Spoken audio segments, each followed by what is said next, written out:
देखो electron gain enthalpy, इसके पहले तक का हम लोग पढ़ चुके थे कल, ठीक है ना। आयनाइजेशन एंथैल्पी वगैरह कर चुके थे। को क्वेश्चन दिया था, लगा के लाया कि नहीं? ओह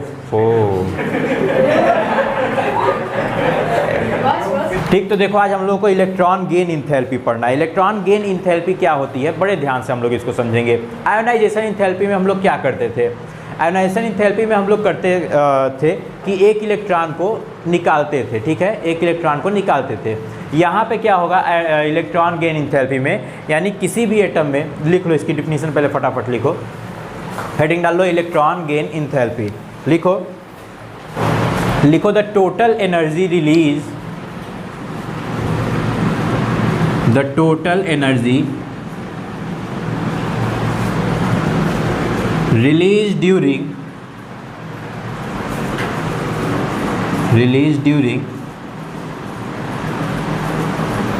addition of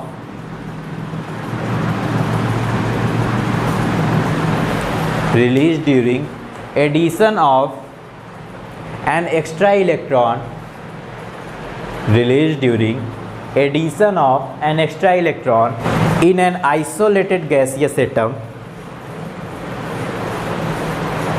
in an isolated gaseous atom is called as electron gain enthalpy, is called as electron gain enthalpy, या इसी को कहते हैं इलेक्ट्रॉन अफिनिटी। क्या बोलते हैं? इलेक्ट्रॉन अफिनिटी भी इसका नाम होता है, तो याद रखना, ठीक है। अब समझ लेते हैं क्या है इलेक्ट्रॉन गेन एंथैल्पी। मान लो हमारे पास कोई एक एटम है, आइसोलेटेड गैसियस एटम है। आइसोलेटेड गैसियस एटम कहने का मतलब समझ में आ रहा होगा, कल समझाया था, ठीक है। आइसोलेटेड गैसियस एटम हमारे पास एक है। अब हमको करना क्या है, कल तक हम क्या करते थे कि इसके इलेक्ट्रॉन को निकाल लेते थे, ठीक है, बड़ी जाती होती थी इसके साथ। आज हम लोग क्या करेंगे, इसको देंगे, ये भी जाए मौज करे। तो हम क्या करेंगे, एक इलेक्ट्रॉन लेंगे, ठीक है, और इसमें ज़बरदस्ती ऐड करेंगे। नहीं तुम जाओ, कैसे नहीं लोगे, ठीक। तो अगर हम किसी एक इलेक्ट्रॉन को ले करके इसमें ऐड किए, तो ध्यान से देखना, हमको क्या देखना है, जब हम इलेक्ट्रॉन निकाल रहे थे तो हमें एनर्जी देनी पड़ रही थी ना। जब हम इलेक्ट्रॉन निकाल रहे थे तो हमें एनर्जी देनी पड़ रही थी, लेकिन जब हम इलेक्ट्रॉन ऐड कर रहे हैं तो वो हमको बदले में कुछ एनर्जी दे देगा। जब हम इलेक्ट्रॉन ऐड कर रहे हैं तो वो हमें बदले में कुछ एनर्जी दे देगा। जैसे अगर दुकानदार के पास सामान खरीदने के लिए जब तुम जाते हो तो तुम पैसा देते हो, लेकिन कबाड़ी के पास जब बेचते हो तो वो तुमको पैसा देता है, ठीक। तो यही तुमको याद रखना है, ठीक है। तो इस समय तुम उसको देने जा रहे हो इलेक्ट्रॉन, तो वो तुमको पैसा देगा ना। पैसा मतलब क्या? एनर्जी, ठीक। तो वो जितनी एनर्जी देगा, यानी कि किसी भी एक आइसोलेटेड गैसियस एटम में जब भी हम किसी इलेक्ट्रॉन को ऐड करेंगे तो ऐड करने के वक्त एनर्जी रिलीज होगी, ठीक। जितनी एनर्जी रिलीज होगी वही क्या कहलाएगी? Electron gain enthalpy. क्या कहलाएगी? Electron gain enthalpy. क्यों बोल रहे हैं? देखो इलेक्ट्रॉन का मतलब समझ में आ रहा है, इलेक्ट्रॉन जो ऐड हो रहा है, ठीक है। गेन का मतलब ये है, गेन वर्ड लगाया गया है क्योंकि एटम जो है वो एटम हो कर क्या रहा है, इलेक्ट्रॉन को गेन ही तो कर रहा है, यानी ले रहा है, ठीक। तो इसीलिए बोलते हैं इलेक्ट्रॉन गेन एंथैल्पी, यानी इलेक्ट्रॉन को गेन करने के दौरान जो एंथैल्पी यानी कि एनर्जी, ठीक है। एंथैल्पी का क्या मतलब समझिए हम लोग अभी, एनर्जी। तो इलेक्ट्रॉन गेन करने के दौरान एटम से जो एनर्जी रिलीज हो रही है उसी को हम लोग क्या बोलेंगे? इलेक्ट्रॉन गेन एंथैल्पी, या इसी को बोलते हैं इलेक्ट्रॉन अफिनिटी। क्या बोलते हैं? इलेक्ट्रॉन अफिनिटी, ठीक है ना। तो ये चीज़ याद रखना। एक नेक्स्ट पॉइंट लिखो, on the basis of electron gain enthalpy, on the basis of electron gain enthalpy we decide the electron affinity. अभी देखो समझ में आ जाएगा इलेक्ट्रॉन अफिनिटी में क्यों, मतलब क्या इसमें दोनों में थोड़ा सा क्या डिफरेंस है। We decide the electron affinity,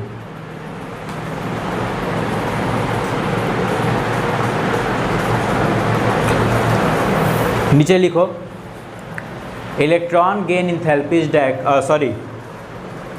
electron affinity is directly proportional to, electron affinity is directly proportional to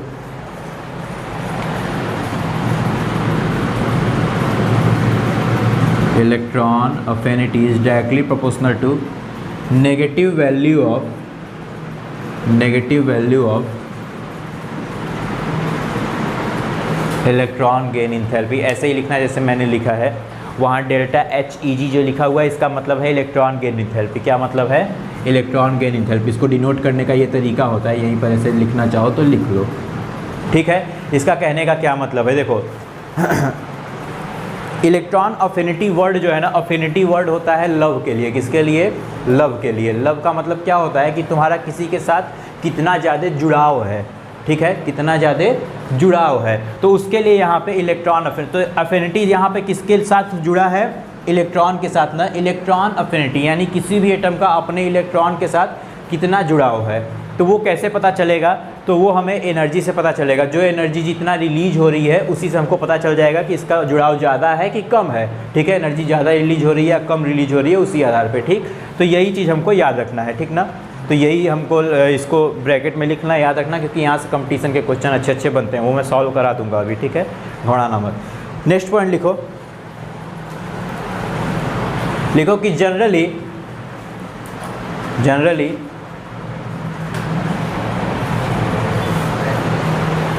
first electron gain enthalpy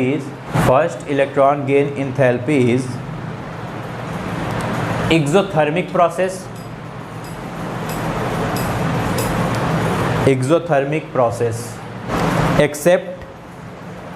accept यहाँ एक्सेप्शन लिखो, एक्सेप्ट नोबल गैसेस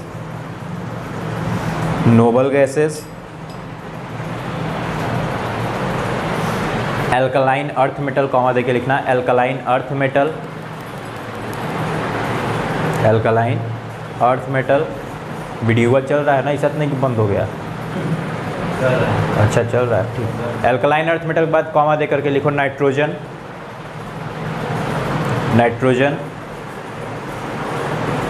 अब लिख लो ETC यानी एंड ऑफ थिंकिंग कैपेसिटी। हमारी सोचने की क्षमता यहीं पे समाप्त होती है, ठीक है।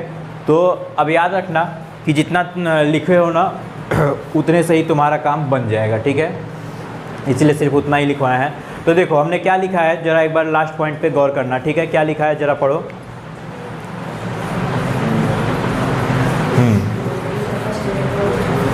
क्या बेहतरीन पढ़े, शानदार।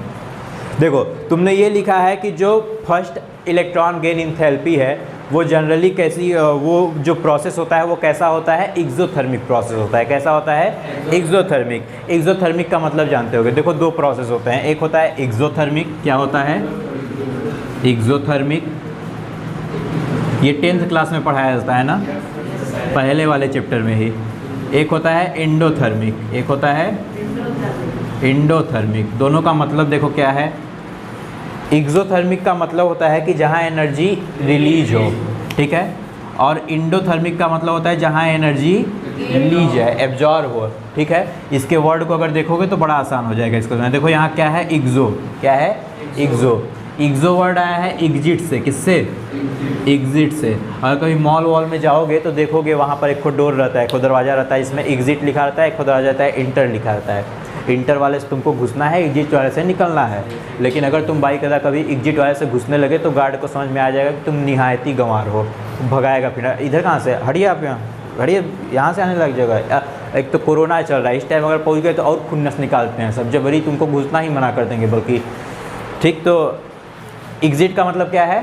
निकलना, यानी इस रास्ते से निकलना है। तो किसको निकलना है? थर्म का मतलब हीट होता है, और heat is a form of energy, ठीक है ना। यानी कि एक्सोथर्मिक रिएक्शन यानी कि जहाँ पे हीट रिलीज हो, हीट निकले, ठीक। और इंडोथर्मिक, इंडो यानी कि अंदर, यानी ऐसा रिएक्शन या ऐसा प्रोसेस जहाँ पे थर्म यानी कि हीट जो है या एनर्जी जो है वो अंदर आए, यानी कि एब्जॉर्ब हो, ठीक है ना। तो यही समझना है। तो देखो जो इलेक्ट्रॉन गेन इंथैल्पी होती है वो एक एक्सोथर्मिक प्रोसेस है। अभी हमने देखा कि जब इलेक्ट्रॉन हम लोग ऐड कर रहे हैं तो जो एनर्जी रिलीज हो रही है, डिफिनीशन में हम लोग यही बोल रहे हैं कि इलेक्ट्रॉन ऐड करेंगे तो जो एनर्जी रिलीज होगी उसे ही तो हम लोग बोल रहे हैं इलेक्ट्रॉन गेन इंथैल्पी। तो एनर्जी रिलीज हो रही है यानी कि एक्सोथर्मिक प्रोसेस है।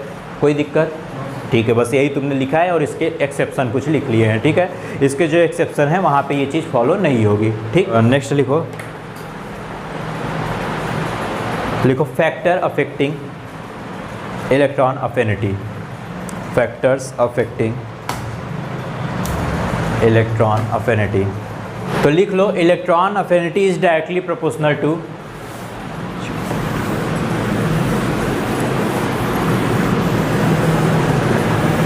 इलेक्ट्रॉन अफिनिटी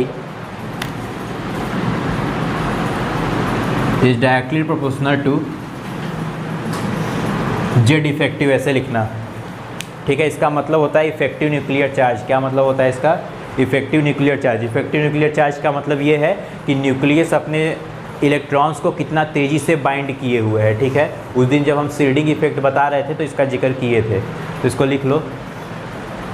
अब देखो इसका क्या मतलब है, इलेक्ट्रॉन अफिनिटी जो होगा वो जेड इफेक्टिव यानी इफेक्टिव न्यूक्लियर चार्ज के डायरेक्टली प्रोपोर्शनल होगा। समझ लेते हैं इस बात को कैसे, ठीक है। देखो अब मान लो अगर मैं न्यूक्लियस हूँ और तुम लोग इलेक्ट्रॉन हो, ठीक है ना, मैं न्यूक्लियस हूँ और तुम लोग इलेक्ट्रॉन हो, ऐसे ऑर्बिट में बैठे हुए हो, ठीक है। वो दो ठो एक्स्ट्रा इलेक्ट्रॉन है अलग ऑर्बिट में, एक्सेप्शनल बिहेवियर ना। तो देखो अगर मान लो ऐसे ऐसे इलेक्ट्रॉन हो, ठीक है, मैं न्यूक्लियस हूँ, तो जाहिर सी बात है मैं न्यूक्लियस हूँ यानी पॉजिटिव चार्ज वाला हूँ, तुम इलेक्ट्रॉन हो यानी नेगेटिव चार्ज वाले हो, ठीक है ना। अब मैं पॉजिटिव चार्ज वाला हूँ, तुम नेगेटिव चार्ज वाले हो, तो मैं अट्रैक्ट तो करूँगा ही, ठीक है, क्योंकि जो अनलाइक चार्जेज होते हैं वो एक दूसरे को अट्रैक्ट करते हैं, ठीक है। तो अब मैं तुम लोगों को अट्रैक्ट करने का काम करूँगा। अब देखो होगा क्या कि मैं कितनी मजबूती से तुमको अट्रैक्ट कर पा रहा हूँ, मैं कितनी मजबूती से तुम्हें अट्रैक्ट कर पा रहा हूँ, उसी को दिखाने का तरीका है जेड इफेक्टिव, ठीक है। उसी को बोलते हैं इफेक्टिव न्यूक्लियर चार्ज, यानी जो न्यूक्लियस है उसके ऊपर का चार्ज कितना इफेक्टिव है, क्योंकि चार्ज जितना इफेक्टिव होगा न्यूक्लियस उतना ही तेज़ी से इलेक्ट्रॉन्स को अपनी तरफ खींचे रखेगा ना। मेरे पास जो चार्ज है पॉजिटिव का वो जितना इफेक्टिव होगा वो उतना ही इफेक्टिव तरीके से इलेक्ट्रॉन्स को खींचेगा, ठीक है। तो अब देखो इलेक्ट्रॉन्स को अगर ज़्यादा इफेक्टिव तरीके से खींचा रहेगा तो एनर्जी जो रिलीज होगी वो भी ज़्यादा होगी। तो इसीलिए हमने लिखा यानी इलेक्ट्रॉन के साथ जो लव है हम लोग कह सकते हैं, यानी इलेक्ट्रॉन अफिनिटी जो है वो ज़्यादा होगी कि नहीं होगी। अगर इलेक्ट्रॉन को कोई तेज़ी से पकड़ा है यानी उसके साथ प्रेम बहुत ज़्यादा है तभी तेज़ी से पकड़ा है, हाँ।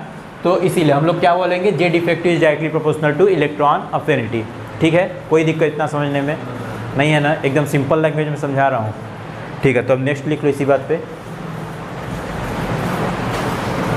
लिखो कि electron affinity is inversely proportional to atomic size. Electron affinity is inversely proportional to atomic size. ये देखो ये भी समझ लो कैसे, electron affinity is inversely proportional to atomic size कहने का क्या मतलब है, ध्यान से समझना इस बात को। देखो जैसे जैसे साइज बढ़ेगी वैसे होगा क्या, ऊपर वाला ही काम अगर ध्यान से देखो तो साइज बढ़ने की वजह से इफेक्टिव न्यूक्लियर चार्ज कम होता चला जाएगा बाहर वाले सबसे आउटर ऑर्बिट पर, ठीक है। क्योंकि अगर डिस्टेंस बढ़ेगा तो जाहिर सी बात है अगर कोई मेरे पास है तो जितना ज़ोर से पकड़ के मैं इसको खींच सकता हूँ उतना ज़ोर से उसको नहीं खींच सकता ना, क्योंकि डिस्टेंस बढ़ गई और तुमको तो एकदम खींच ही नहीं पाऊँगा, फिर जाओ घूमो आवारा की तरह, हमसे क्या मतलब, ठीक है ना। यानी जो जितना दूर होगा उसे हम लोग नहीं, उसके ऊपर फोर्स उतना कम लगेगा। ये बात समझ में आ रही है कि नहीं, जो जितना दूर होगा उसके ऊपर फोर्स उतना कम लगेगा। तो ऐसे याद रखो कि एटॉमिक साइज बढ़ेगी तो दूरी ही तो बढ़ रही है। साइज बढ़ने का क्या मतलब है कि दूरी बढ़ रही है न्यूक्लियस से इलेक्ट्रॉन की, न्यूक्लियस के साथ जो सबसे बाहर वाला इलेक्ट्रॉन है उसकी दूरी बढ़ रही है। क्यों बढ़ रही है? क्योंकि साइज बढ़ रही है, ठीक। तो अब दूरी बढ़ने की वजह से जो न्यूक्लियस है वो बाहर वाले इलेक्ट्रॉन पर कम फोर्स लगा पाएगा, ठीक है। यानी कि उसका अगर देखा जाए तो हम लोग ये भी कह सकते हैं कि अब कम फोर्स लगा रहा है, यानी न्यूक्लियस का जो प्रेम है वो बाहर वाले इलेक्ट्रॉन के लिए अब वो बात नहीं रह गई, ठीक है, जो बात पहले इलेक्ट्रॉन के लिए हुआ करती थी, ठीक है। तो हम लोग कह सकते हैं कि जो बाहर वाला इलेक्ट्रॉन है अब उसके लिए उसका उतना प्रेम नहीं रह गया जो पहले वाले इलेक्ट्रॉन के लिए हुआ करता था। तो इसीलिए हम लोग कहेंगे कि जैसे जैसे साइज बढ़ती है वैसे वैसे इलेक्ट्रॉन अफिनिटी कम होती चली जाती है, यानी साइज बढ़ रही है तो प्रेम जो है वो घट रहा है। इसीलिए बोलते हैं ना कि जनसंख्या बढ़ने की वजह से देखो क्या हो रहा है समाज में, सबसे बड़ी चीज़, सबसे बड़ी बुराई जो जन्म ले रही है वो यही कि जनसंख्या बढ़ने की वजह से ना लोगों के बीच में मार काट ज़्यादा शुरू हो रहा है, भाई भाई से लड़ जा रहा है, ठीक है। जिनके घर देखो 7-8 ठे होंगे वो अलग ही मार काट किए पड़े हैं, ठीक है। तो अलग अलग तो हो के ऐसा क्यों हो रहा है? क्योंकि क्वांटिटी लोगों की बढ़ जा रही है ना। तो जो प्रेम पहले हुआ करता था एक लड़के में अब वो नहीं रह गया। क्यों नहीं रह गया? क्योंकि अब 7 ठो हो गए, ठीक, 4 ठो हो गए, 12-13 ठो हो गए, अजीब अजीब मतलब लड़का। शाहजहाँ के कितने लड़के थे पता है कि नहीं तुम लोगों को? पता करके आना, आज का होमवर्क रहेगा यही। शाहजहाँ के कितने लड़के थे पता करके आओ, ठीक। और शाहजहाँ का ठो ब्याह किए थे ये भी पता करके आओ। शाहजहाँ का ठो ब्याह किए थे, उनके कितने लड़के थे। अत्ती मचा के रख दिए थे यार। तो देखो यहाँ तक बात समझ में आई कि नहीं। इलेक्ट्रॉन अफिनिटी कैसे इन्वर्सली प्रोपोर्शनल एटॉमिक साइज के समझ में आ रहा है ना। तो यहाँ पे हम लोग ग्रुप का क्या ऑर्डर नहीं बता सकते। अगर तुमसे कोई ग्रुप में पूछ दिया कि किसी भी ग्रुप में हम लोग ऊपर से नीचे की तरफ आएंगे तो इलेक्ट्रॉन अफिनिटी घटेगी या बढ़ेगी, नहीं बता पाओगे। बता लोगे, कैसे बताओगे। देखो जब भी तुम किसी ग्रुप में ऊपर से नीचे आओगे, टॉप से, अब देखो तुम्हें बता रहे हैं, अगर तुम्हें इतनी चीज़ पता चल गई तो ट्रेंड तुम अपने से भी समझ सकते हो। टॉप से बॉटम की तरफ अगर तुम आओगे ना, अगर तुम ग्रुप से टॉप से बॉटम की तरफ आए तो साइज़ क्या होती है, साइज़ इंक्रीज होती है ना। साइज़ जो होती है, अगर हम इधर देखें साइज़, तो साइज़ क्या होती है, बढ़ती है, ठीक। और साइज़ अगर बढ़ेगी तो इलेक्ट्रॉन अफिनिटी क्या होगा, घटेगी ना, कम होगी ना। तो यानी हम लोग ये भी तो लिख सकते हैं कि अगर हम लोग टॉप से बॉटम आएंगे तो इलेक्ट्रॉन अफिनिटी क्या होगी, घटेगी। क्या होगी, घटेगी। बोल सकते हैं कि नहीं बोल सकते हैं, कोई दिक्कत इतना समझने में। और सेम चीज़ तुम ऑर्डर क्या पीरियड के लिए नहीं बना सकते हो, बना सकते हो वहाँ पर भी, ठीक ना। तो बस इतना याद रखना। अब ये वाला जो फिगर है तुम्हारी बुक का, इसको एकदम ध्यान से इसे देखते रहना खूब दिन रात एकदम, ठीक है ना। तुम वहाँ इलेक्ट्रॉन के साथ प्रेम चल रहा है और तुम इसके साथ प्रेम करो, ठीक। ये वाले फिगर से बहुत कुछ तुम्हारा तैयार हो जाएगा एक जगह पे, अगर इस फिगर को समझ लिए तो। लिखो electron affinity is directly proportional to positive charge, ठीक है। अभी इलेक्ट्रोनेगेटिविटी रुक जाओ थोड़ा सा, ठीक है ना, क्योंकि एक क्वेश्चन बहुत ज़रूरी है, पूछा जाता है कभी कभी, इसलिए बता दे रहे हैं। Electron affinity is directly proportional to positive charge, ठीक है। उसके बाद नेक्स्ट लिखो electron affinity is inversely proportional to negative charge. जाहिर सी बात है, जब इसके डायरेक्टली है तो उसके इन्वर्सली ही होगा। लिख लो electron affinity is inversely proportional to, electron affinity is inversely proportional to negative charge, ठीक है। अब लिखो question, arrange the order of electron affinity. Question लिखो फटाफट से एकदम। Arrange the order of, YouTube वाले भी लिखते रहेंगे एकदम धड़ाधड़। Arrange the order of electron affinity. क्या है, हम यूट्यूब वाले बोलते हैं, तुम लोग इसे देखने लगते हो, तुम लोग लाइव क्लास वाले हो। Arrange the order of electron affinity. लिखो कौन कौन से एलिमेंट हैं, लिखो तो फटाफट से लिखो। Fe है, Fe+3 है। बहुत सिंपल क्वेश्चन है, बस प्रैक्टिस के लिए दे दे रहा हूँ। Fe+2 है। खटाक से इसका अरेंज करके बता दो तो एक बार में। हो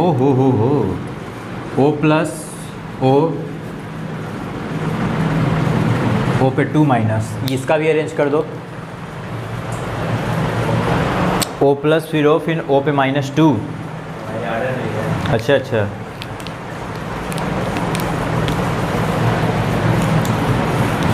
अरेंज तो हो ही गया होगा ना, ये इसका यही ऑर्डर है दूसरे वाले का। तीसरे इसमें क्या करना है, इसको उधर कर दो, फिर ऐसे से साइन लगा दो, ठीक।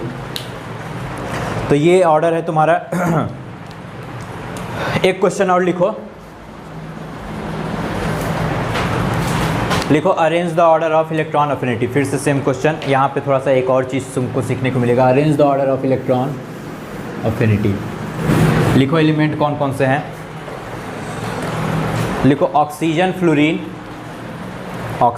Fluorine, sulphur chlorine. फिर से राइमिंग हो गया ना, एकदम कविता बना दिए। ऐसे हम कविता बनाते रहते, तुम लोग बोला करो वाह वाह वाह वाह। ऑक्सीजन फ्लोरीन और सल्फर, वाह वाह, ठीक है। ऑक्सीजन फ्लोरीन सल्फर क्लोरीन, ठीक है। एक बार इसको अरेंज करो तो बहुत, अब मैं वाह वाह करूँगा। जो अरेंज कर लिया 2 रुपया, सही। देखो लालच, देखो आंखों में 2 रुपया का।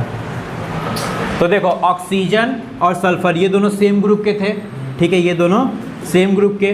फ्लोरीन और क्लोरीन सेम ग्रुप के ना। इनके लिए क्या होगा, ऐसे क्वेश्चन के लिए याद रखना, ठीक है, जैसे पिछला एक बताया था एकदम वैसा ही है। इसके लिए एक ट्रिक याद रखना कि हम लोगों को क्या बनाना है, उल्टा यन। क्या बनाना है, ठीक है, उल्टा यन बना लेना है। बना लिए ना, बस यही तुम्हारा क्वेश्चन सॉल्व हो गया। इसको देना मिनिमम, लेकिन यही चीज़ याद रखना, उसमें ऊपर वाला मैक्सिमम था, यहाँ पे ये है मिनिमम, इसको मिनिमम और इसको मैक्सिमम, बस अरेंज कर लो। ठीक है, तो देखो क्या आएगा, ऑक्सीजन, ऑक्सीजन, फिर उसके बाद सल्फ़र, फिर उसके बाद फ्लोरीन और सबसे बड़ा क्लोरीन। उन्हें वैसे सबसे बड़ा तो रुपया होता है, लेकिन फिर भी इसको लिख लो फटाफट से एकदम। तो आज के लिए इतना बहुत है, ठीक है। और होमवर्क याद है ना, शाहजहाँ के बारे में पता करके आना है, ठीक है। इसी में IAS PCS का भी तैयारी करवाते हैं ना मजाक मजाक में। जैसे ईस्ट इंडिया कंपनी कब आई थी भारत में, 1600 में आई थी, ठीक है। तो ये सब ऐसे तैयार किया रहना, ठीक है। तो देखो ये याद रखना कि ये वाला ट्रिक समझ में आया ना, ये ट्रिक जरूर याद रखना, ये तुमको काम आएगा, इसको बना लो। और आज के लिए हम लोग बस इतना बहुत करेंगे, ठीक है। कल हम लोग इलेक्ट्रोनेगेटिविटी पढ़ेंगे, आज नहीं पढ़ेंगे, कल पढ़ेंगे, ठीक है ना। तो इलेक्ट्रोनेगेटिविटी हम लोग कल देखा जाएगा। आज के लिए इतना बहुत है। और इसको जितना पढ़ा रहे हैं ना, NCERT से लाइन बाय लाइन पढ़ते हैं ना। देखो बार बार बोल रहे हैं, तुमको बहुत काम आएगा। NCERT से लाइन बाय लाइन पढ़ो। कोई भी लाइन ऐसी है जो नहीं समझ में आ रही है तो हमसे डायरेक्ट पूछ लो, ठीक है। NCERT का कोई भी लाइन अगर ऐसा है जो तुमको नहीं समझ में आ रहा है तो वो तुम डायरेक्ट हमसे आकर के पूछ लो, ठीक ना। और वीडियो देखने वाले कमेंट कर देंगे, उनको पता चल जाएगा, ठीक है। तो और अगर कुछ जानना है तुम लोगों को तो वो भी बता दिया करो, उस पर भी तुम लोगों को एक आध दिन क्लास ले लिया जाएगा, ठीक। तो आज के लिए इतना बहुत है। शेयर, लाइक और सब्सक्राइब करते रहिए। Thank you.